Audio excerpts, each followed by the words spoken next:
Hello everyone, welcome to Magnet Brains. My name is Anjali Sharma, your IT educator for class 11 जिसका subject code है 802। हम क्या पढ़ रहे हैं? हम पढ़ रहे हैं unit 2 that is networking and internet, जिसका सब चैप्टर है हमारा पहला कंप्यूटर नेटवर्किंग। और आज हम इसको एंड करेंगे। किसको? कंप्यूटर नेटवर्किंग को। हमने डिवाइसेस देख लिए, हमने नेटवर्क देख लिया, हमने टोपोलॉजी देख ली, हमने इवोल्यूशन देख लिया। आज हम पढ़ेंगे आखिर ये मैक एड्रेस और आईपी एड्रेस क्या होता है, हम कैसे इसको फाइंड करते हैं, कैसे समझते हैं, डोमेन नेम क्या होता है, और इसको पढ़ के आज हमारा ये वाला सब चैप्टर खत्म हो जाएगा। चलिए, identification of computers and users over a network. आप नेटवर्क में किस तरीके से आइडेंटिफाई करते हो कंप्यूटर्स और यूजर्स को, ये इसकी हेडिंग है। ठीक है, क्या कहना चाह रहा है कि आप नेटवर्क में जाके कंप्यूटर और यूजर्स को आइडेंटिफाई कैसे करते हो। कैसे करते हैं? पहला है मैक एड्रेस, MAC। मैम इसका फुल फॉर्म क्या है? M is for media, A is for access and C is for control. वो एड्रेस जो कि हमको मीडिया को एक्सेस कंट्रोल देता है, that is MAC address. MAC, media access control, media access control. हर computer, every computer on a network, एक network में सारे computer needs to have a unique identity for communication. अगर कंप्यूटर को communication करना है किसी नेटवर्क में, तो आपकी एक इंडिविजुअल आइडेंटिटी होनी चाहिए, यूनिक आइडेंटिटी होनी चाहिए। ओके, चलिए, ये आइडेंटिटी कौन देता है? मैक एड्रेस देता है, media access control address of the network interface card. और नेटवर्क इंटरफेस कार्ड मैंने आपको समझाया था, दैट इज इथरनेट कार्ड या फिर लैन कार्ड, जो आपके डिवाइस को किससे कनेक्ट करता है? इंटरनेट से या फिर लैन नेटवर्क से कनेक्ट करता है या फिर वाईफाई से कनेक्ट करता है। सो यहाँ पे बहुत सरल भाषा में समझते हैं, मीडिया एक्सेस कंट्रोल जो रहता है नेटवर्क इंटरफेस कार्ड का, वो किसी भी कंप्यूटर को उसकी यूनिक आइडेंटिफिकेशन प्रोवाइड करता है ताकि वो कम्युनिकेट कर सके किसी भी नेटवर्क में। आया समझ में? चलो आगे बढ़ते हैं। ओके, अब की फीचर्स क्या है मैक एड्रेस के? ये यूनिक होता है, ऑफ कोर्स यूनिक आइडेंटिफिकेशन है, परमानेंट एड्रेस होता है। सो यूनिक और परमानेंट एड्रेस है assign to each NIC by its manufacturer, जो मैन्युफैक्चरर के द्वारा हर NIC को असाइन होता है। The MAC address never change, MAC address कभी भी चेंज नहीं होता है। रिमेंबर, मैक एड्रेस आप कभी भी चेंज नहीं कर सकते हो। क्यों? क्योंकि वो मैन्युफैक्चरर प्रोवाइड कर रहा है। It is use for device level identification on a network. Network में ये डिवाइस लेवल आइडेंटिफिकेशन के लिए इस्तेमाल होता है। फिर से हम समझ लेते हैं, मीडिया एक्सेस कंट्रोल एड्रेस एक यूनिक आइडेंटिफिकेशन प्रोवाइड करता है नेटवर्क इंटरफेस कार्ड को। By whom? By manufacturer. और ये कभी भी चेंज नहीं होता है और ये डिवाइस लेवल आइडेंटिफिकेशन के लिए इस्तेमाल किया जाता है। ओके, अब इसका स्ट्रक्चर समझ लेते हैं। MAC address 12 digit hexadecimal numbers होते हैं, यानी कि 48 बिट्स का होता है। ये याद रखना, 48 bits, you need to remember this. और ये कॉमनली दो फॉर्मेट में लिखे जाते हैं। क्या फॉर्मेट है? एक ये फॉर्मेट है, या तो आप कॉलन लगा दीजिए या फिर आप हाइफन लगा दीजिए। समझ में आ गया? चलिए, आप एग्जाम्पल देख लेते हैं। यहां पर इन्होंने कॉलन का इस्तेमाल किया है, बट अगेन आप यहां पे देखो, यहां पे क्या लिखा है? M और यहां पे लिखा है S। ऐसा क्यों मैम? ऐसा इसलिए, जो फर्स्ट हाफ रहता है, जो MM वाला पार्ट रहता है, इतना जो पार्ट रहता है, ये रिप्रेजेंट करता है किसने प्रोवाइड किया? मैन्युफैक्चरर ने प्रोवाइड किया, यानी कि ये मैन्युफैक्चरर की ID है। ओके, और जो ये वाला पार्ट रहता है, सेकंड हाफ रहता है, ये सीरियल नंबर रहता है जो कि मैन्युफैक्चरर असाइन करता है। यानी कि दो पार्ट में डिवाइड होता है, एक मैन्युफैक्चरर की आईडी है और एक वो नंबर है जो कि आपको मैन्युफैक्चरर प्रोवाइड करता है। ओके इसलिए हमने यहाँ पे एम और एस का कॉन्सेप्ट देखा था। M is for manufacturer ID और S is for serial number given by the manufacturer. Fine, चलिए आगे बढ़ते हैं।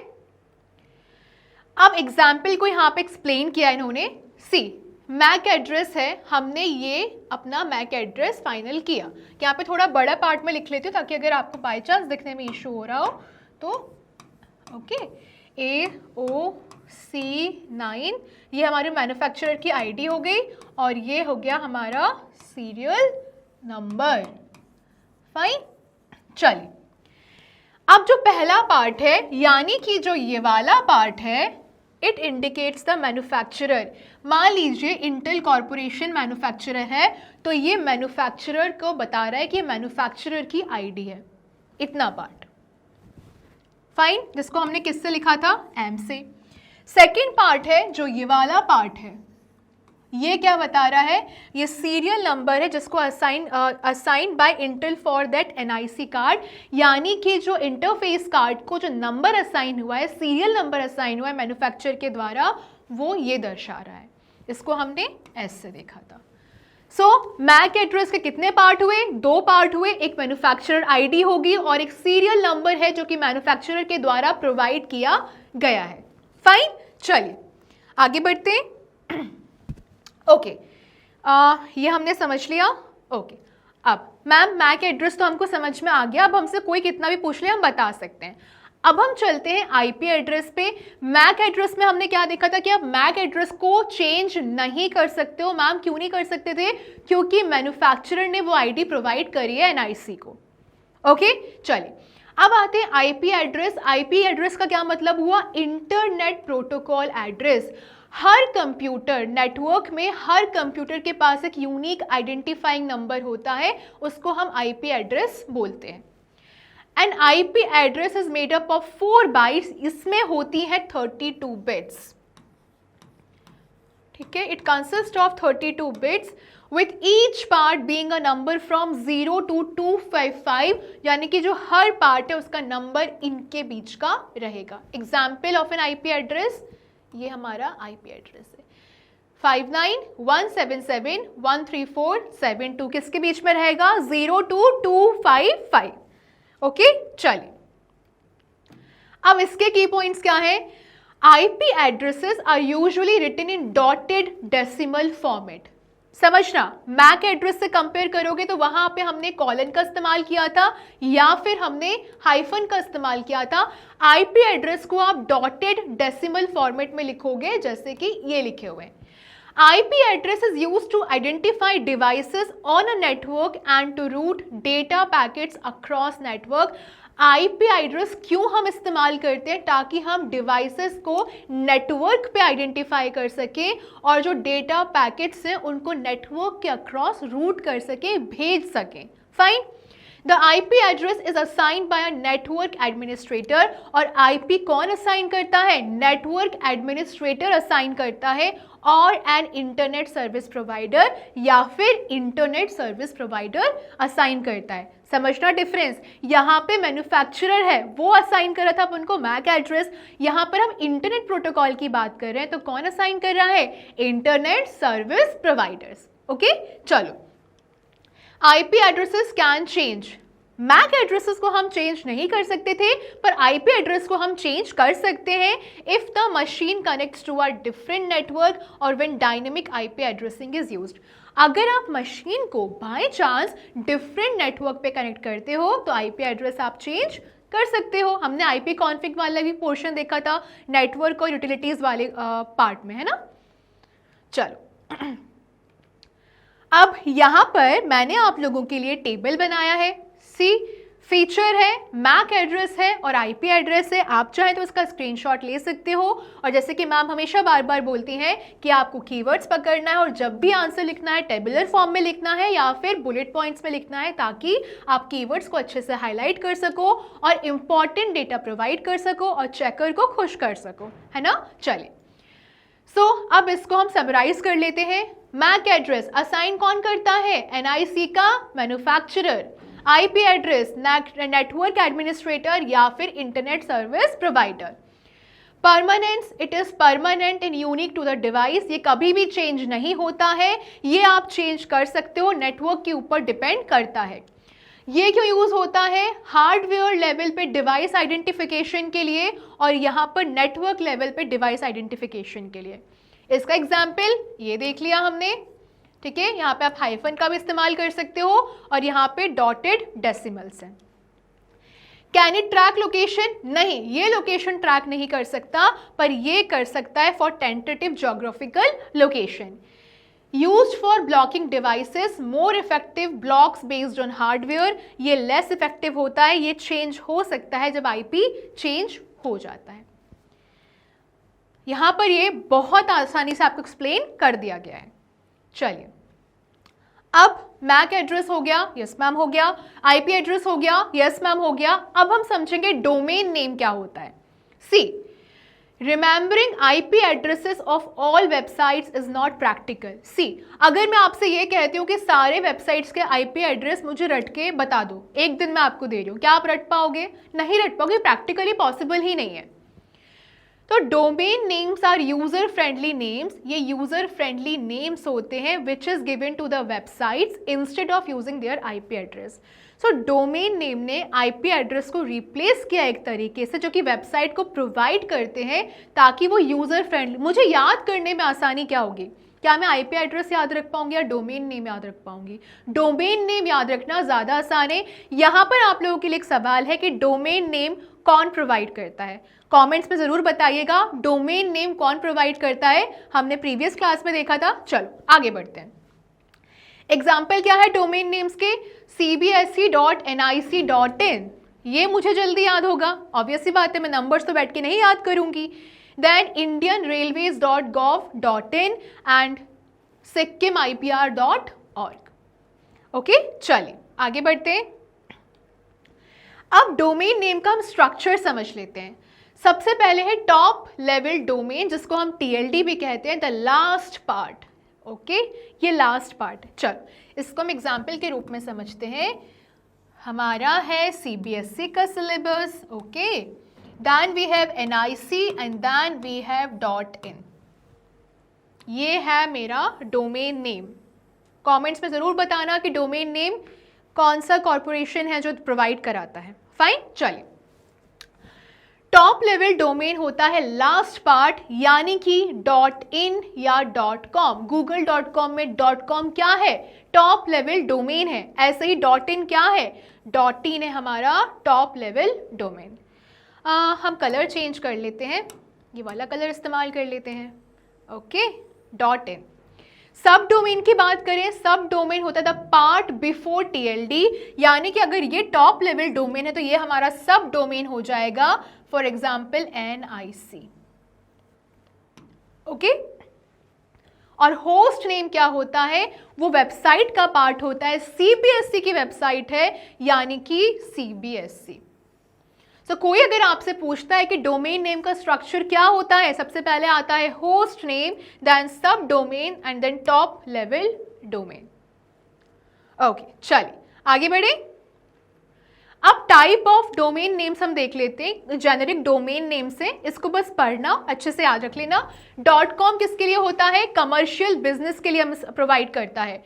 .edu एजुकेशनल इंस्टीट्यूशंस के लिए हम इस्तेमाल करते हैं। .gov गवर्नमेंट एजेंसीज के लिए हम इस्तेमाल करते हैं। .mil मिलिट्री के लिए इस्तेमाल करते हैं। .net network organization and .org for non profit organizations. Fine, चलिए।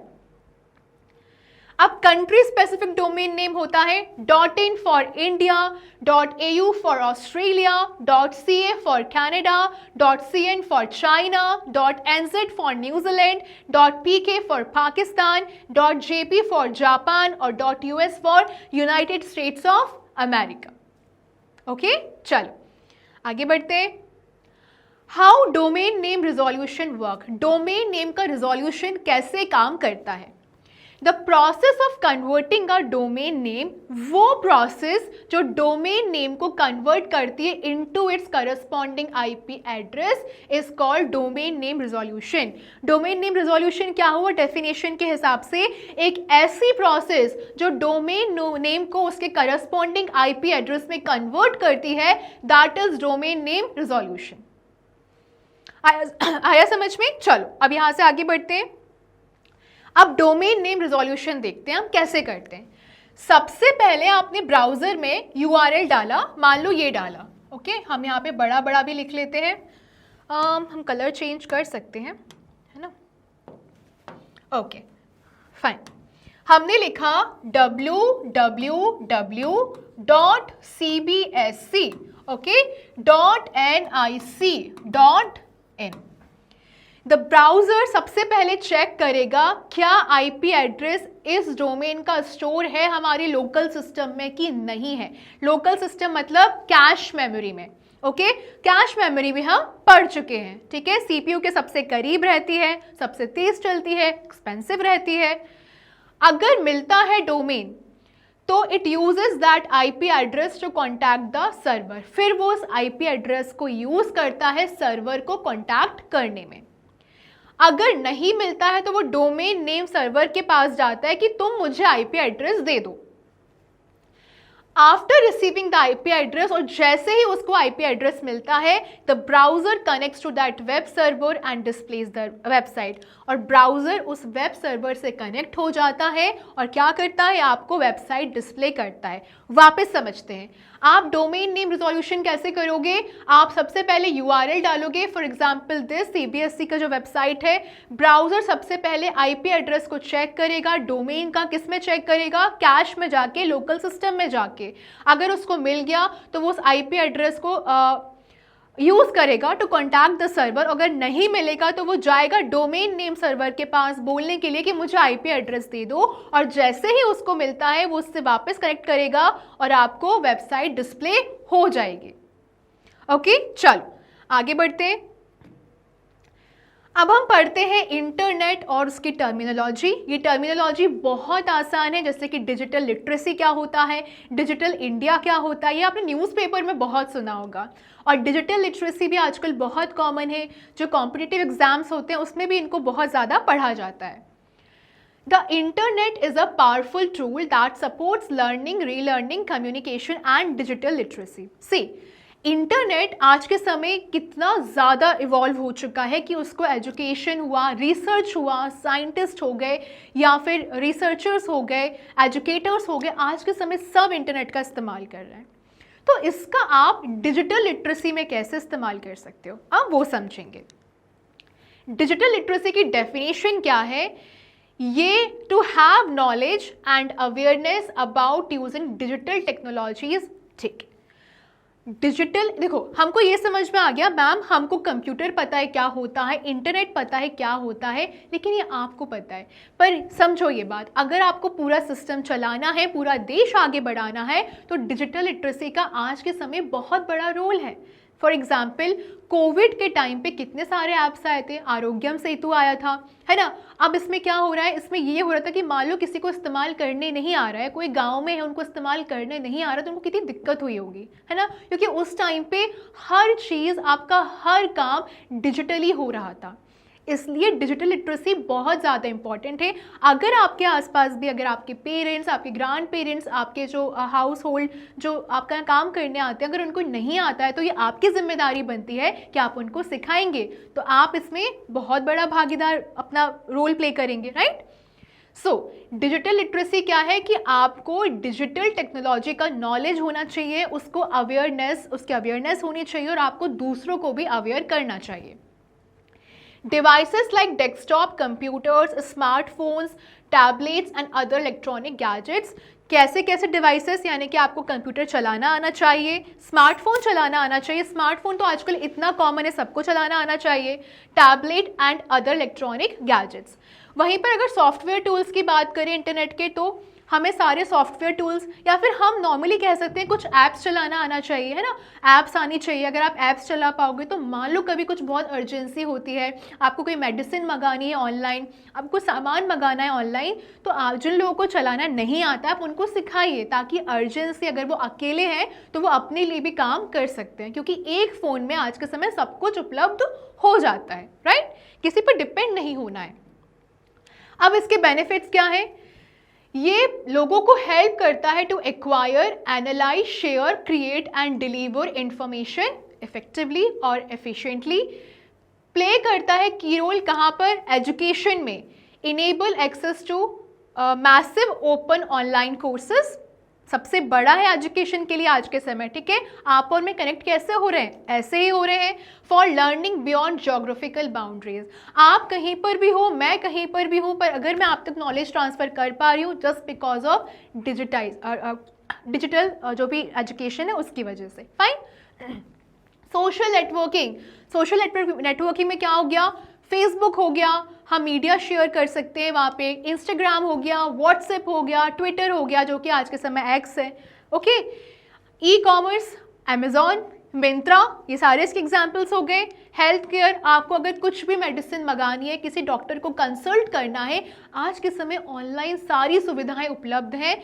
और टूरिज्म, एमपी टूरिज्म का अगर आपने वेब पेज देखा हो या फिर बहुत सारे गोवा का टूरिज्म रहता है, वो सब अपने आप को प्रमोट कैसे कर रहे हैं? इंटरनेट के थ्रू प्रमोट कर रहे हैं, डिजिटल लिटरेसी, है ना।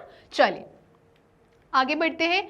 अब एजुकेशन में डिजिटल लिटरेसी इन्हांस करता है learning by using technology for interactive self paced learning. हम लर्निंग कर रहे हैं यहाँ से। Students can learn any time and anywhere using online platforms. Yes ma'am, हम आपको ऐसे ही पढ़ पा रहे हैं, ऐसे ही सुन पा रहे हैं और ऐसे हम हमारा इंफॉर्मेशन टेक्नोलॉजी पढ़ पा रहे हैं। तो अब समझ में आया कि क्यों हम इंफॉर्मेशन टेक्नोलॉजी पढ़ रहे हैं। हमारा फ्यूचर सोचो कितना आगे, कितना ज़्यादा डेवलप होने वाला है, कितना इवॉल्व होने वाला है, राइट। चलिए आगे बढ़ते हैं। ओके, डिजिटल लिटरेसी हमको समझ में आ गया कि हमको डिजिटल डिवाइसेस के बारे में पता होना चाहिए या फिर हमें दूसरों को अवेयर करना आना चाहिए, ओके। अब एक गवर्नमेंट इनिशिएटिव है, सरकार के द्वारा एक इनिशिएटिव लिया गया डिजिटल इंडिया, जो कि है 1 जुलाई 2015 बाय आवर गवर्नमेंट। फाइन। किसने लॉन्च किया था? लॉन्च किया था प्राइम मिनिस्टर नरेंद्र मोदी ने। इसका एम क्या था? To make India a digitally empowered society and knowledge economy. हम क्या कर सकें? हमारे इंडिया को डिजिटली एम्पावर कर सकें। सबको डिजिटल लिटरेसी होनी चाहिए, सबको नॉलेज होना चाहिए। Focus on building a strong digital infrastructure to provide government services digitally even in remote areas, ताकि हम इसको इतना इम्पावर कर दें तो रिमोट एरियाज़ है, जो गांव वाले एरियाज़ हैं, उसमें भी हम अपने जितनी भी सहायता है या फिर हम कह सकते हैं पॉलिसीज़ हैं वो प्रोवाइड कर सकें। ओके, ठीक है। हमारा यहाँ पर कंप्यूटर नेटवर्किंग ख़त्म होता है। डिजिटल इंडिया पे आके हमने फिनिश किया। चलिए अब ये वाला चैप्टर हमारा खत्म हो गया। यूनिट खत्म नहीं हुई है, चैप्टर खत्म हुआ है, ओके। सो हमने क्या क्या पढ़ा? मैम हमने इवोल्यूशन को समझा था, हमने ये पढ़ा था कि डिवाइसेस क्या क्या इस्तेमाल होते हैं, हमने पढ़ा था कि नेटवर्क कौन कौन से होते हैं, टोपोलॉजी कौन कौन सी रहती है। अगर हम कीवर्ड्स पे ध्यान देंगे तो हमको सारे आंसर्स खुद ब खुद बनेंगे और हमको सब आसान भी लगेगा। अब इसके क्वेश्चन आंसर्स हम बाद में जब रिवीजन करेंगे तो रिवीजन में याद रखना मैं आपको इसको क्वेश्चन आंसर फॉर्मेट में ही रिवाइज कराऊंगी। जैसे कि अगर मैं आपको मैक एड्रेस और आईपी एड्रेस रिवाइज कराऊंगी तो I will do one thing कि मैं आपको इसको क्वेश्चन आंसर फॉर्म में या फिर कंपैरिजन फॉर्म में कराऊंगी, बुलेट पॉइंट्स में कराऊंगी, तो आपको बहुत ज़्यादा आसान होगा, क्योंकि पैराग्राफ में याद करने में ये सब्जेक्ट थोड़ा बोर लग सकता है। तो इसको फन के साथ करना है, अच्छे से करना है, बहुत मन लगा के करना है और अच्छे नंबर स्कोर करना है। बने रहिए मैग्नेट ब्रेन्स के साथ और मेरे साथ। मैग्नेट ब्रेन्स प्रोवाइड करता है आपको high quality education which you can watch 100% free for the given boards in Hindi और English medium from kindergarten to class 12 for English medium. और अगर आपको ई नोट्स और ई बुक्स अपना परचेज करना है, डिस्क्रिप्शन में आपके लिए लिंक प्रोवाइड की गई है, जाके परचेज करिए, लिंक लाइक करिए, शेयर करिए, सब्सक्राइब करिए। कुछ भी फीडबैक है कमेंट्स में प्रोवाइड करिए, हम काम करेंगे उस पर। पढ़ते रहिए, आगे बढ़ते रहिए। Thank you so much.